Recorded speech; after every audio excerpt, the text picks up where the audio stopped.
بارگاہ میں معافی مانگو. یا رسول اللہ اچھا خواب دیکھیں فرمایا کہ رحمانی خواب ہوتا ہے.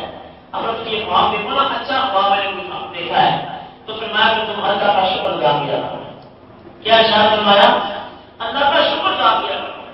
خواب میں کوئی اپنے آپ کو مسجد میں دیکھتا ہے, کوئی اپنے آپ کو تہجد کی نماز پڑھ کے دیکھتا ہے, کوئی اپنے آپ کو غزوہ غزہ کے سامنے کھڑا ہو کر صلاۃ و سلام پڑھتا ہوا دیکھتا ہے, کوئی بیت اللہ کا طواف کرتے اپنے آپ کو دیکھتا ہے, کسی اللہ کے ولی کی بارگاہ میں کھڑا ہے, کسی اللہ کے ولی کے قبر پہ کھڑا ہو کر اللہ کی بارگاہ میں دعا مانگ رہا ہے. ایسی کوئی اپنے آپ کو دیکھتا ہے میں رات کو قرآن کی تلاوت کر رہا ہوں, کوئی دیکھتا ہے میں قربانی کر رہا ہوں, کوئی دیکھتا ہے میں رات کو حاجت خواب میں دیکھ رہا ہوں, کر رہا ہوں, صدقہ کر رہا ہوں. تو یہ تمام خوابیں اچھی ہیں. حضور نے فرمایا یہ خوابیں دیکھ کے تم نے کیا کرنا ہے, اپنے اوپر خبر نہیں کرنا کہ میں بڑی اچھے خوابیں دیکھتا ہوں. فرمایا جب تم اچھا خواب دیکھو اللہ کی بارگاہ میں اس کا شکر ادا کیا کرو, اس لیے کہ اچھا خواب دیکھنا نعمت ہے. جو اللہ کی نعمت پر اللہ کا شکر ادا کرتا ہے اللہ تعالیٰ اور بڑھا بڑھا کر اسے نعمتیں عطا فرماتا ہے. کیا ہوگا جب تم اچھی خواب دیکھ کر اللہ کا شکر ادا کرو گے اور زیادہ اچھی خوابیں دیکھو گے. تو یہ خوابیں ہیں ہماری. تو جو نبی خواب دیکھتا ہے وہ خواب اللہ طرف سے وہی ہوتی ہے. کیا ہوتی ہے؟ وہی. مل کے بولیے نبی کا خواب کیا ہوتا ہے؟ وہی. تیری رضا رضا حق تیری عطا عطا حق. رسول کی رضا اللہ کی رضا ہے, رسول کی ادا اللہ کی ادا ہے. میرے نبی کے غلاموں رسول اللہ صلی اللہ علیہ وسلم نے ہاتھ میں کبھی کلیاں نہیں کفار پر پھینکی. میرے رب نے فرمایا وما رمیت اذ رمیت ولکن اللہ رمی. اے محبوب وہ جو کنکریاں تو نے ماری نا وہ تو نے نہیں ماری بلکہ یہ تو تیرے رب نے ماری ہے. وہ تو نے نہیں ماری تیرے رب نے ماری ہے. اسی کو بیان کیا گیا ہے کہ آقا تیری رضا رضا حق تیری عطا عطا حق وہی خدا تیرا کلام تجھ پہ درود اور سلام. مل کے بولیاں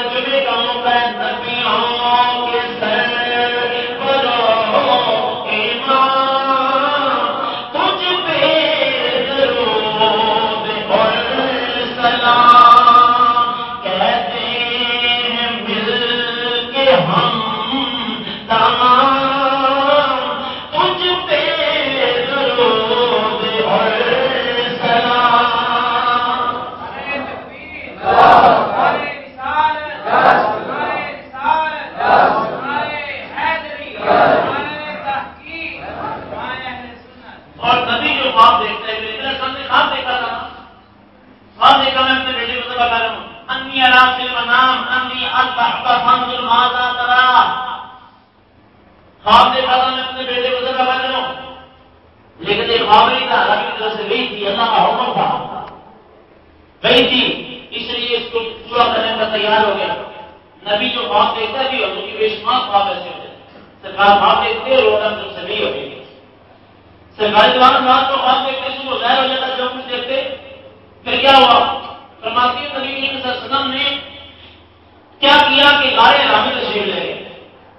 کون فرماتی ہے؟ سیدنا عائشہ صدیقہ. غارے رامی جا کر حضور نے کیا کیا؟ ابھی تو حضور نے اعلان نبوت ہی نہیں کیا, 40 سال کی عمر ہے. سرکاری دوان غارے رامی تشریف لے گئے, خلوت نشینی اختیار فرما لی, تنہائی اختیار فرما لی. محدثین فرماتے ہیں کہ آج بھی کوئی بندہ اگر اللہ تعالیٰ کی محبت میں چلا پاتا ہے اور تنہائی اختیار کر لیتا ہے تو یہ وہ عمل ہے جو محمد مصطفیٰ نے اعلان نبوت سے پہلے فرمایا. سرکار نے خلوت نشینی اختیار کی. اس وقت پہلی رفیقہ حیات سیدہ خدیجہ کبریٰ رضی اللہ تعالی عنہا, یہ میرے آقا کی وہ رفیقہ حیات ہیں جن کے دنیا سے جانے کے بعد میرے محمد مصطفیٰ نے یہ بخشش کی دعائیں مانگا رہا ہے. جب بھی میرے آقا بکری ذبح کرتے اس کا گوشت تقسیم کرتے فرماتے کہ اے میرے سے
عالم صلی اللہ علیہ وسلم کی بارگاہ میں کام لے کے چلے جاتے ہیں.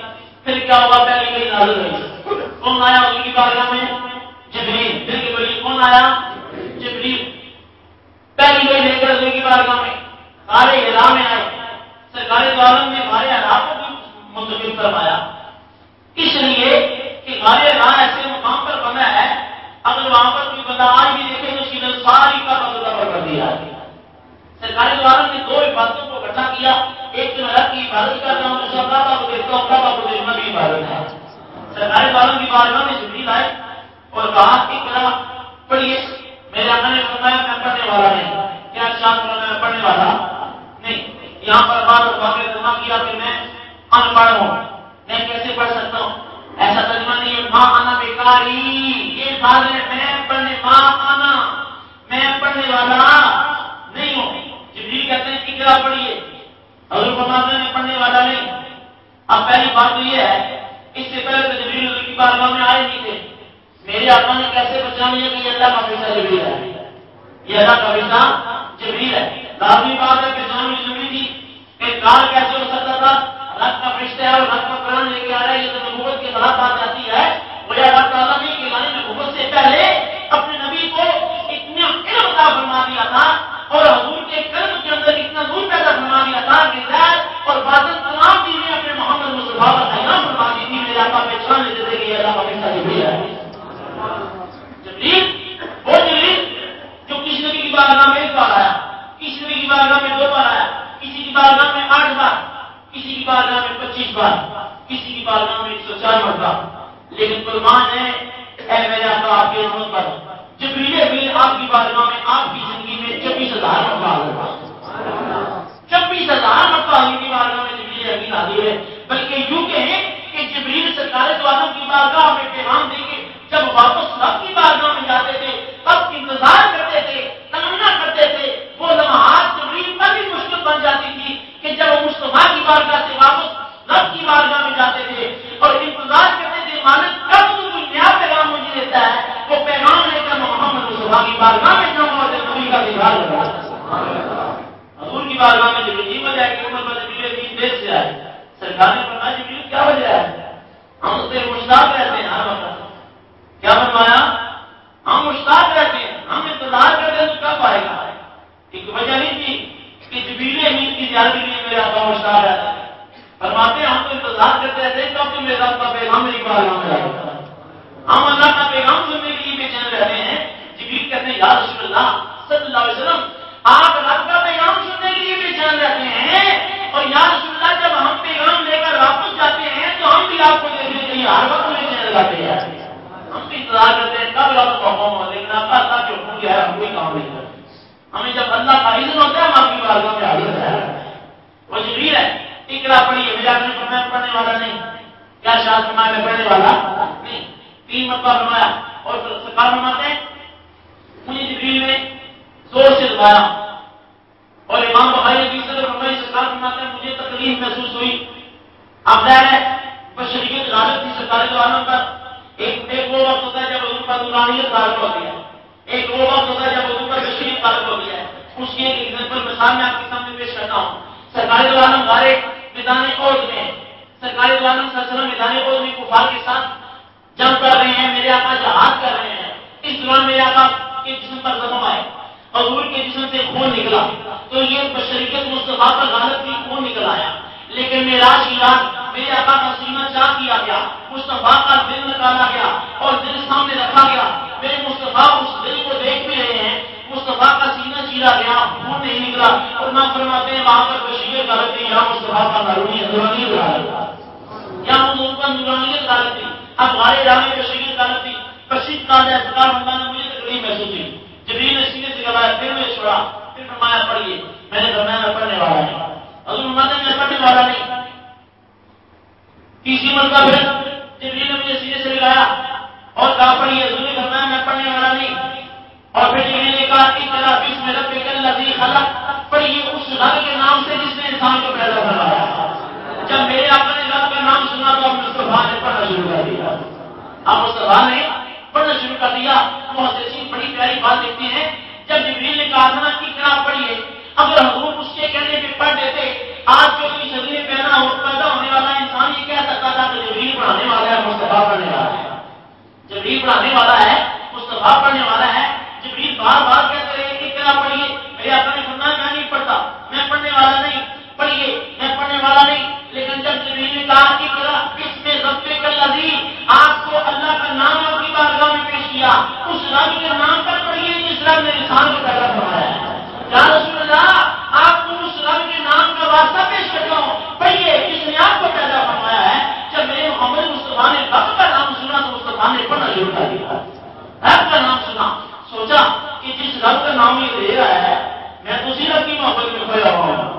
مصطفیٰ نے پڑھنا شروع کر دیا.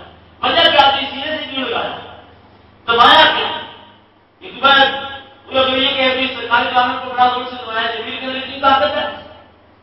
آپ کو مصطفیٰ کی طاقت کا اندازہ نہیں ہے کہ جبریل نے دبایا سرکاری قانون کو اتنے زور سے کہ حضور کو تکلیف محسوس ہوئی. آپ سرکار کی طاقت کا اندازہ نہیں کر سکتے. خیبر کا مقام ہے، بڑے بڑے صحابہ نے چٹان کو توڑنے کی کوشش کی اور سارے ناکام رہے. میرے محمد نبی صلی اللہ علیہ وسلم بخاری کتاب شہادت کے اندر ملتا ہے، میرے آقا ہاتھ میں چٹان لے کے جس بات کو گنتی کہتے ہیں اٹھا کے آئے اور میرے آقا کے جس وقت آپ نے اس سخت چٹان پر میرے آقا نے ایک ضرب لگائی تو ریت کے ذروں میں تبدیل ہو گئی. یہ میرے مصطفیٰ کی طاقت تھی اور حال یہ تھا کہ میرے مصطفیٰ کے پیٹ پر 2 پتھر کھڑے ہوئے. طاقت ہے میرے آقا کی صلی اللہ علیہ وسلم کی. اور سرکار عالم کی بارگاہ میں وہ جبریل امین جو حضور کی بارگاہ میں 24,000 مرتبہ آئے، وہ جبریل امین جو معراج کی رات ایک فرق ہوتے ہیں مشرق کو بھی گھیر لیتے ہیں، مغرب کو بھی گھیر لیتے ہیں. یا رسول اللہ یہ میرا ایک پر ہے. بخاری کے اندر ملتا ہے سیدنا جبریل امین نے عرض کیا یا رسول اللہ یہ ایک پر ہے، اللہ نے مجھے ایسے 600 پر عطا فرمائے. یہ جبریل کے ایک پر کی شان ہے. جبریل ایک فرق ہوتا ہے، مشرق کو گھیر لیتا ہے، مغرب کو گھیر لیتا ہے. رب نے جبریل کو 600 پر عطا فرمائے ہیں. لیکن جب معراج کی رات آتی ہے جبریل چھت کے ذریعے مصطفیٰ کی بارگاہ میں آتے ہیں. ہم یہ کہتے ہیں جبریل تو کتنا بڑا ہے، ایک فرق ہوتا ہے، مشرق مغرب کو گھیر لیتا ہے. 600 فرق سے تیرے تو چھت کے ذریعے مصطفیٰ کی بارگاہ میں کیسے آیا؟ اب اسے جواب نہیں ملتا ہے اے جبریل بے شک تو بڑا ہے، تجھے ہم نے بڑے بڑے پر عطا فرمائے ہیں، بڑی جسامت عطا فرمائی ہے، بڑی طاقت عطا فرمائی ہے، تجھے ایک بڑی ہستی بنایا ہے. لیکن اے جبریل آج تو محمد عربی کی بارگاہ میں جا رہا ہے، آج تو اس کی بارگاہ میں جا رہا ہے جو تجھ سے بھی بڑا ہے. اے جبریل آج تو مصطفیٰ کی بارگاہ میں جا رہا ہے، مصطفیٰ کی بارگاہ میں اپنی ہستی کو بڑھا کے جانا ہے، اپنی ہستی کو بڑھا کے جانا ہے. یہ جبریل حضور کو دبائیں اور حضور کو تکلیف محسوس ہو کہ بشری تقاضا تھا. وجہ کیا تھی؟ سینے سے کیوں لگایا؟ بات بہت نکل کی حدیث کا ایک حصہ میں نے آپ کے سامنے پیش کیا. میرا وقت ختم. اس باقی 20 منٹ جو بھی زندگی اللہ نے دی کو بیان کروں گا. یہ سینے سے لگانے والی بات سنیں کبھی کام آئے گی. جبریل امین نے سرکار والوں کو سینے سے 3 مرتبہ بھی لگایا. 3 مرتبہ. یہاں پر محدثین فرماتے ہیں وجہ اس کی یہ تھی کہ جبریل امین کو حضور کی بارگاہ میں رب نے بھیجا تھا. اے جبریل جاؤ اور یہ پیغام لے کر جاؤ کہ بسم ربک الذی خلق. لیکن